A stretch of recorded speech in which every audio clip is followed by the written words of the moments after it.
함께 보실 말씀은 로마서 3장 19절에서 31절 말씀입니다. 로마서 3장 19절에서 31절 말씀입니다.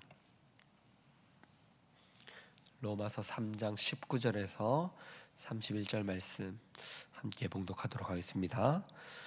우리가 알거니와 무릇 율법이 말하는 바는 율법 아래에 있는 자들에게 말하는 것이니 이는 모든 입을 막고 온 세상으로 하나님의 심판 아래에 있게 하려 함이라. 그러므로 율법의 행위로 그 앞에 의롭다 하심을 얻을 육체가 없나니 율법으로는 죄를 깨달음이니라.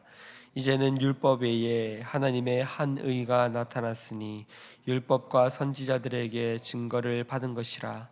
곧 예수 그리스도를 믿음으로 말미암아 모든 믿는 자에게 미치는 하나님의 의니 차별이 없느니라. 모든 사람이 죄를 범하였음에 하나님의 영광에 이르지 못하더니 그리스도 예수 안에 있는 속량으로 말미암아 하나님의 은혜로 값없이 의롭다 하심을 얻은 자가 되었느니라.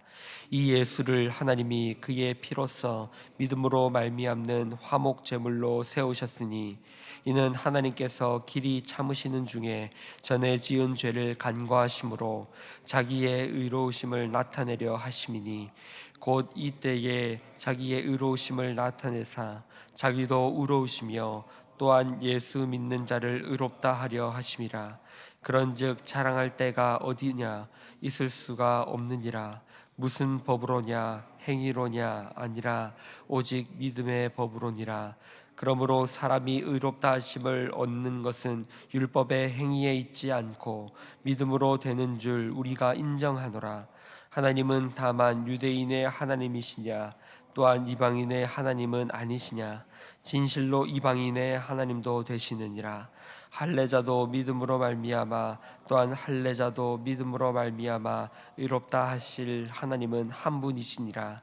그런즉 우리가 믿음으로 말미암아 율법을 파기하느냐 그럴 수 없느니라.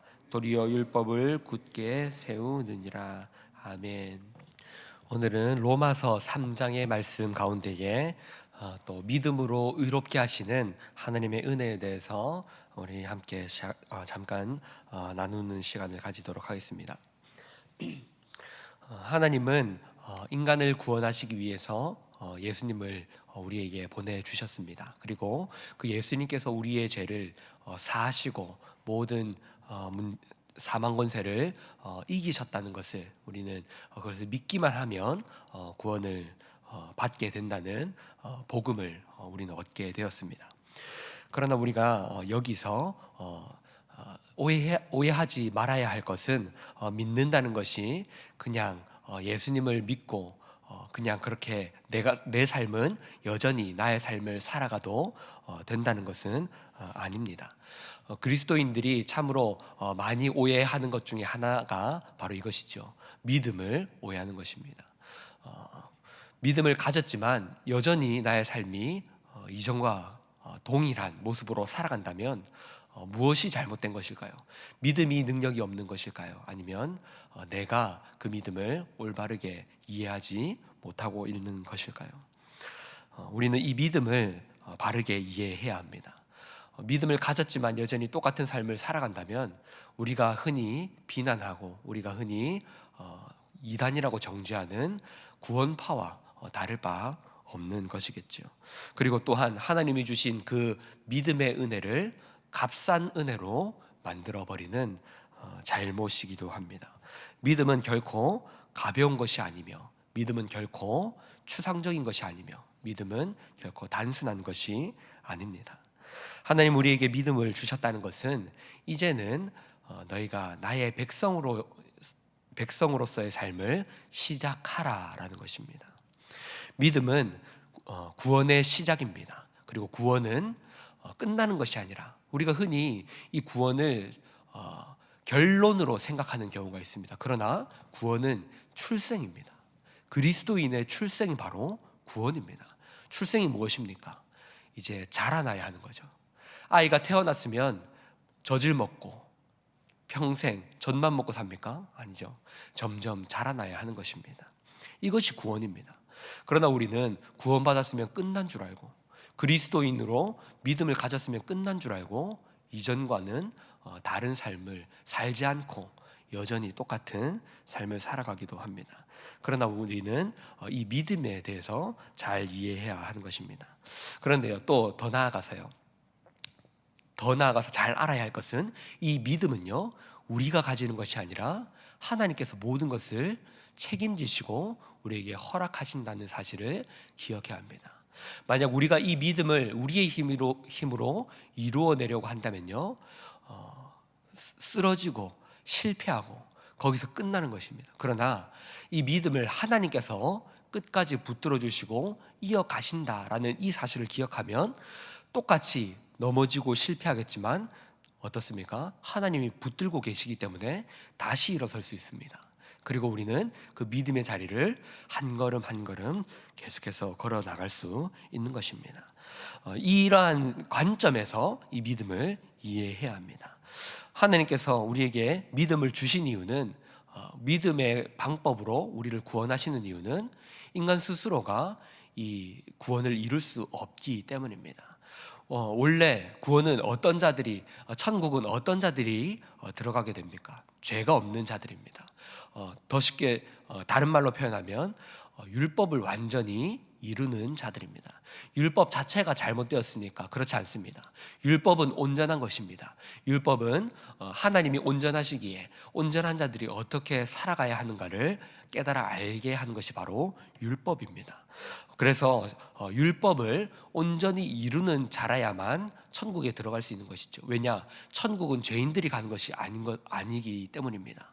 율법을 온전히 이룰 수 있는 자들, 다시 말해 죄가 없는 자들이 가는 것이 천국입니다. 그렇다면 이 땅에 천국에 갈 수 있는 자들이 누가 있겠습니까? 아무도 없겠죠. 그래서 하나님께서, 신실하신 하나님께서 자기 백성들을 구원하시겠다라고 약속하신 그분께서 율법을 완전히 이룰 수 있는 한 가지의 방법을 우리에게 허락하신 것입니다. 그것이 바로 예수 그리스도이시죠. 그래서 율법은 지금 우리에게 어떤 역할을 하고 있습니까? 율법은 죄를 깨달아 알게 해 주는 것입니다. 19절에서 20절에 이렇게 말합니다. 우리가 알거니와 율법은 율법이 말하는 바 율법 아래에 있는 자들에게 말하는 것이니 이는 모든 입을 막고 온 세상으로 하나님의 심판 아래에 있게 하려 함이라. 심판 아래에 있게 하려 한다는 것은 억지로 죄 없는 자들을 심판 안으로 밀어붙인다는 것이 아니라 죄인인 줄 모르고 살아가는 사람들에게 그들이 하나님의 심판 아래에 있다는 것을 깨닫게 한다는 것입니다. 20절에서 이렇게 말합니다. 그러므로 율법의 행위로 그의 앞에 의롭다 하심을 얻을 육체가 없나니 율법으로는 죄를 깨달음이니라. 아멘. 율법은 우리 흔히 말하기로 건강 진단을 하는 것과 같은 것입니다. 율법은 우리가 어디가 아픈지, 얼마나 아픈지를 깨달아서 알게 해 주는 것입니다. 세상 사람들은 자신들이 하나님의 심판 아래에 있다는 것을 알지 못하죠. 그렇다면 어떻게 알 수 있습니까? 우리가 말씀을 읽을 때에, 율법을 통하여서, 하나님이 주신 율법의 계명들을 통하여서 우리가 하나님의 진노 아래에 있다는 것을 알게 됩니다. 그것을 통하여서 우리의 현실을 파악하게 되는 거죠. 인간론을 깨닫게 되는 것이죠. 그러면 어떻게 됩니까? 건강검진은 거기서 끝입니까? 우리가 어디에 문제가 있다는 것을 알게 되었으면 어떻게 됩니까? 치료를 받아야 하는 것이죠. 치료를 받고 그 문제를 해결해야 되는 것입니다. 그것이 바로 하나님이 우리에게 주신 유일한 치료법, 바로 예수 그리스도이십니다. 이 모든 방법들을 한번 생각해 보십시오. 율법을 주신 분이 누구십니까? 하나님이십니다. 하나님이 우리의 인간의 문제를 깨닫게 하시는 그 진단을 허락하셨습니다. 그리고 치료는 또 누가 해주셨습니까? 우리가 스스로 했습니까? 너희가 이런 문제가 있다라고 하나님이 말씀하셨는데, 그러면 우리가 이런 문제가 있구나, 그러면 그 문제를 우리 스스로 해결합니까? 그렇지 않죠. 또 치료하게 하시는 분도 하나님이십니다.